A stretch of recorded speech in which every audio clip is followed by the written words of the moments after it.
భక్తి భాస్కర ప్రేక్షకులకు నమస్కారం. అగ్ని సాక్షిగా 7 అడుగులు వేస్తూ ప్రమాణాలతో ఏర్పడే బంధం, అందుకే దీన్ని జన్మజన్మల బంధం అంటారు. సుఖ దుఃఖాల్లో, కష్ట నష్టాల్లో ఒకరికొకరు తోడుగా ఉంటామని చేసుకునే వాగ్దానం. అందుకే ఇలాంటి పెళ్లి అనేది ఓ ఉత్సవమే కాదు, ప్రతి వ్యక్తి పాటించాల్సిన షోడశ సంస్కారాలలో ప్రధానమైనది. పెళ్ళంటే ఇద్దరు వ్యక్తులు జీవితాంతం కలిసి ఉండటానికి చేసుకునే ఒక పవిత్రమైన ఒప్పందం, బంధం.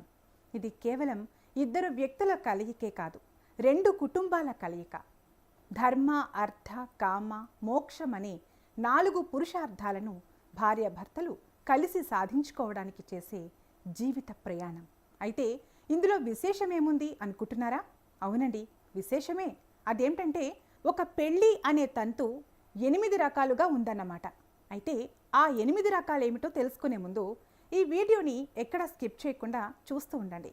బ్రాహ్మో దైవస్థ దైవార్షః ప్రాజాపత్యస్థ దాసురః గాంధర్వో రాక్షసశ్చైవ పైశాచాష్టమోదమః. ఏంటి 8 రకాల వివాహాలు చెబుతా అని ఏదో శ్లోకం చదివిందేంట్రా బాబు అనుకుంటున్నారా? కాదండి, నేను చదివిన శ్లోకంలోనే 8 రకాల వివాహాలు వచ్చేశాయి. అయితే ఈ శ్లోకంలో ఉన్న ఆ 8 రకాల వివాహాలేమిటో, అవి ఎలా చేసుకుంటారో వివరంగా తెలుసుకుందాం. అవి: మొదటిది బ్రాహ్మ వివాహం, 2 దైవ వివాహం, 3 ఆర్ష వివాహం, 4 ప్రాజాపత్య వివాహం, 5 అసుర వివాహం, 6 గాంధర్వ వివాహం, 7 రాక్షస వివాహం, 8 పైశాచ వివాహం వంటి ఈ 8 రకాల వివాహాలు మన మనుధర్మ శాస్త్రంలో ఉన్నాయి. ముందుగా బ్రాహ్మ వివాహం ఎలా చేసుకుంటారో తెలుసుకుందాం. హిందూ ధర్మశాస్త్రాల ప్రకారం 8 రకాల వివాహాలలో బ్రాహ్మ వివాహం అత్యుత్తమమైనది మరియు పవిత్రమైనది. వేదాల ప్రకారం ఆమోదించబడిన ఈ విధానంలో సద్గుణవంతుడు మరియు విద్యావంతుడైన వరుడిని వధువు తండ్రి ఆహ్వానించి వధువును శ్రీ మహాలక్ష్మిలా అలంకరించి గౌరవపూర్వకంగా కన్యాదానం చేస్తే అది బ్రాహ్మ వివాహం అవుతుంది. అలాగే యజ్ఞంలో ఋత్విక్కుగా, అంటే వేద మంత్రాలను ఉచ్చరిస్తూ యజ్ఞకర్మను శాస్త్రీయంగా జరిపించే యోగ్యత కలిగిన వేద పండితులు లేదా పురోహితులను యజ్ఞ ఋత్విక్కులు అంటారు. అందులో ప్రధాన ఋత్విక్కుగా ఉన్న వ్యక్తికి కన్యను దక్షిణగా ఇచ్చి వివాహం చేస్తే అది దైవ వివాహం అవుతుంది. అలాగే వరుడి నుంచి గోవుల జంట తీసుకుని కన్యను ఇవ్వడాన్ని ఆర్ష వివాహం అంటారు. ఇది ఋషులు అనుసరించే వివాహ విధానం.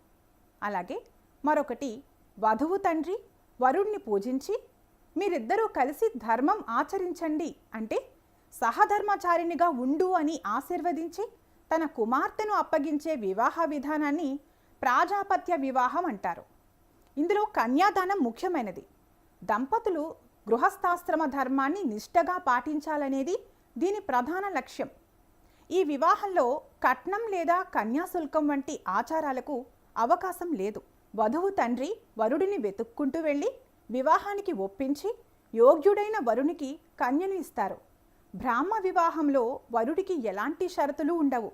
కానీ ప్రాజాపత్య వివాహంలో ఇద్దరూ కలిసి ధర్మాన్ని పాలించాలి అనే షరతు ఉంటుంది. ప్రాచీన కాలంలో ఇది ఆదర్శ వివాహంగా పరిగణించబడినప్పటికీ ఆధునిక కాలంలో దీని మనుగడ చాలా తక్కువ. ఇక 5వది అసుర వివాహం. వరుడు వధువు కుటుంబానికి లేదా తండ్రికి కన్యాశుల్కం అంటే ధనధాన్యాలు చెల్లించి వారి సమ్మతితో కన్యను వివాహం చేసుకునే పద్ధతిని అసుర వివాహం అంటారు.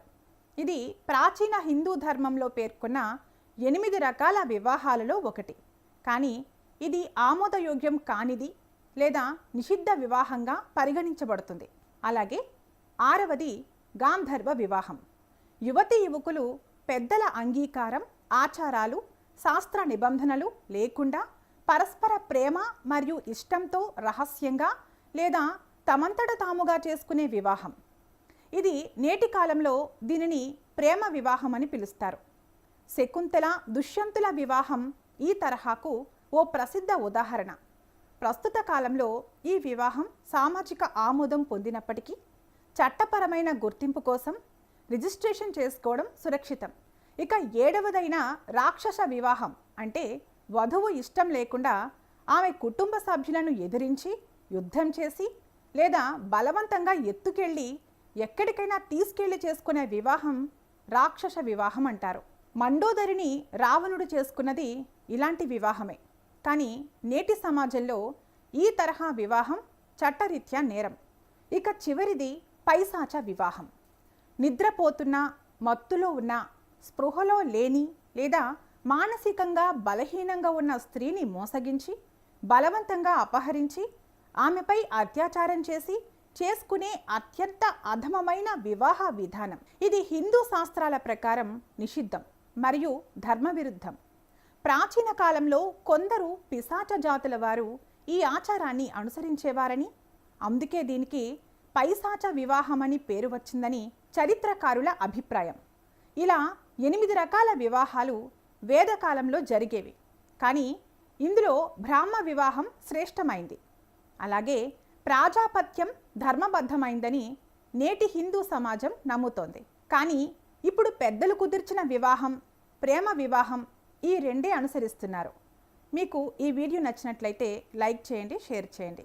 ఇలాంటి మరిన్ని వీడియోస్ కోసం మా ఛానల్ను సబ్స్క్రైబ్ చేసుకోండి. పక్కనే ఉన్న బెల్ ఐకాన్ను నొక్కండి. దీని ద్వారా మేము చేసే ప్రతి వీడియో నోటిఫికేషన్ రూపంలో మీ వరకు చేరుతుంది. సర్వే జన సుఖినో భవంతు.